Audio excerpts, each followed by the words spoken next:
যে চারজনকে রাজ্যসভায় পাঠাতে চলেছে তৃণমূল কংগ্রেস, চারটে নামের মধ্যেই চমক রয়েছে, কিন্তু সবথেকে বেশি চর্চা হচ্ছে নিঃসন্দেহে রাজীব কুমারকে নিয়ে। রাজীব কুমার যিনি একেবারে ডিজিপি হিসাবে জানুয়ারির শেষে তিনি অবসর গ্রহণ করেছিলেন, এক মাসেরও কম সময়ে তাকে রাজ্যসভায় পাঠাতে চলেছে তৃণমূল কংগ্রেস, যেইটা নিয়ে এই মুহূর্তে সবথেকে বেশি চর্চা হচ্ছে। শোনাবো আপনাদের কেন্দ্রীয় প্রতিমন্ত্রী সুকান্ত মজুমদার রাজীব কুমারের তৃণমূল কংগ্রেসের টিকিটে রাজ্যসভায় তাকে পাঠানো নিয়ে তিনি কি বলছেন। তৃণমূল কংগ্রেস রাজ্যসভায় কাকে পাঠাবে পুরোটাই তাদের বিষয়। তবে এটা বোঝা যাচ্ছে যে প্রাক্তন আমলা রাজীব কুমারকে, যিনি বাঙালি নন, তাকে রাজ্যসভায় পাঠানোর কথা তৃণমূল কংগ্রেস যখন বলেছে, তার মানে এটা স্পষ্ট হয়ে যাচ্ছে যে রাজীব কুমার সারদা কাণ্ডে, লাল ডায়েরি এবং অন্যান্য ক্ষেত্রে যে ভূমিকা পালন করেছিলেন তারই ঋণ শোধ করছেন মমতা বন্দ্যোপাধ্যায়। আর এটা আমি আগেই বুঝতে পেরেছিলাম বলেই ডিজি নিয়ে গান বেঁধেছিলাম, তার জন্য উনি আমার বিরুদ্ধে মামলাও করেছেন। কোনো অসুবিধা নেই, উনি রাজ্যসভায় যাচ্ছেন। জানেন মমতা বন্দ্যোপাধ্যায় যে রাজীব কুমার যদি মুখ খোলেন তাহলে বিপদ, মুখ বন্ধ রাখার জন্যই এটা হচ্ছে পুরস্কার। ফোনে আমরা যোগাযোগ করতে পেরেছি তৃণমূল মুখপাত্র অরূপ চক্রবর্তীর সঙ্গে। অরূপ, আপনি শুনলেন রাজীব কুমার পুরস্কার পাচ্ছেন কারণ তিনি মুখটা বন্ধ রেখেছিলেন। সবই তো বুঝলাম, কিন্তু ভারতবর্ষ তথা পশ্চিমবঙ্গের অন্যতম সেরা মেধার নাম রাজীব কুমার, আইআইটির গোল্ড মেডালিস্ট, তার মস্তিষ্ক স্কটল্যান্ড ইয়ার্ডও ঈর্ষা করে। সবচেয়ে বড় কথা, রাজীব কুমার অবসর গ্রহণ করেছেন। তিনি বর্তমানে আর অ্যাক্টিং পুলিশ কর্তা নন, তিনি প্রাক্তন পুলিশ কর্তা। অবসর গ্রহণের পর তৃণমূল কংগ্রেস মনে করেছে যে রাজ্যের স্বার্থে তার মেধাকে কাজে লাগাবে। তাতে গাত্র দেওয়া হচ্ছে কার? না বিজেপি।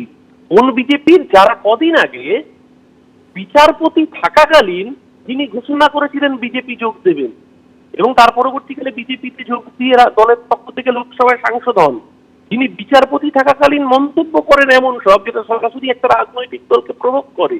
রাজীব কুমার পদে থাকাকালীন তো কাজটা করেননি। অবসর নেওয়ার পরে দল মনে করেছে যে তার মেধা রাজ্যকে সমৃদ্ধ করবে, তার মতো মন রাজ্যসভায় গেলে রাজ্যসভা আরো বেশি সমৃদ্ধশালী হবে, তাই দল মনে করেছে। আর কারা সমালোচনা করছে? যারা বিচারপতিকে দলীয় ক্যাডারের ভূমিকায় নামিয়েছিল তারা সমালোচনা করছে। তুমি মহারাজ সাধু হলে আজ, আমি আজ চোর বটে, বাংলার মানুষ খুশি। যারা রাজীব কুমারকে নিয়ে নোংরা রাজনীতি করেছে, মমতা বন্দ্যোপাধ্যায় আজকে প্রমাণ করলেন যে তিনি মেধার সম্মান দেন, তিনি যোগ্য প্রতিভার সম্মান দেন। বাঙালি এবং তার সাথে সাথে সর্বভারতীয় স্তরে কাজ করা, সমস্ত দিক বিচার বিবেচনা করে আজকে এই যে প্রার্থী তালিকা তৃণমূল কংগ্রেস দিয়েছে, তার থেকে প্রমাণ হচ্ছে তৃণমূল কংগ্রেস বাংলার এবং সামগ্রিকভাবে দেশের উন্নতি চাইছে। তাই স্বাভাবিকভাবেই এই প্রার্থী তালিকায় আজকে বিজেপির গাত্র দেওয়া হচ্ছে। বিজেপির গাত্র দেওয়া হয়ে বিজেপি এই ধরনের উল্টোপাল্টা কথা বলেছে।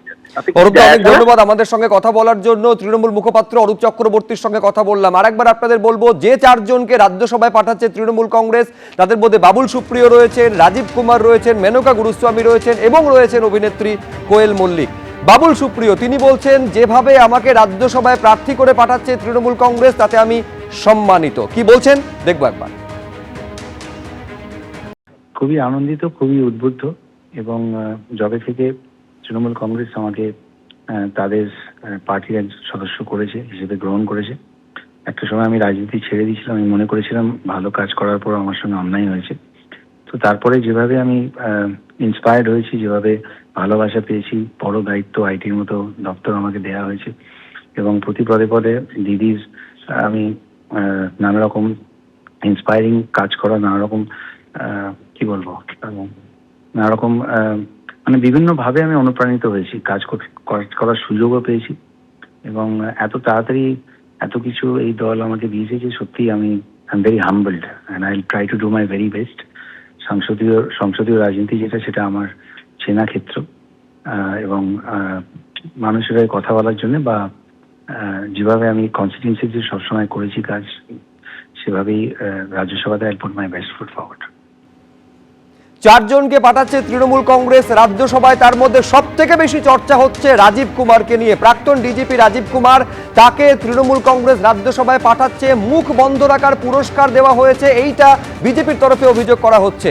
কার্যত একই সুরে কংগ্রেসের তরফে বলা হচ্ছে যে তৃণমূলের হয়ে কাজ করার পুরস্কার পাচ্ছেন। কি বলছেন সুমন রায়চৌধুরী দেখব।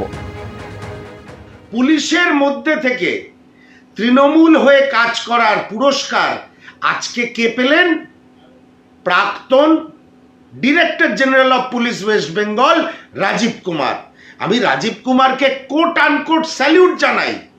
কি সুন্দর পদলেহন করেছেন, লিটারকে লিটার সাফলা ঢেলেছেন।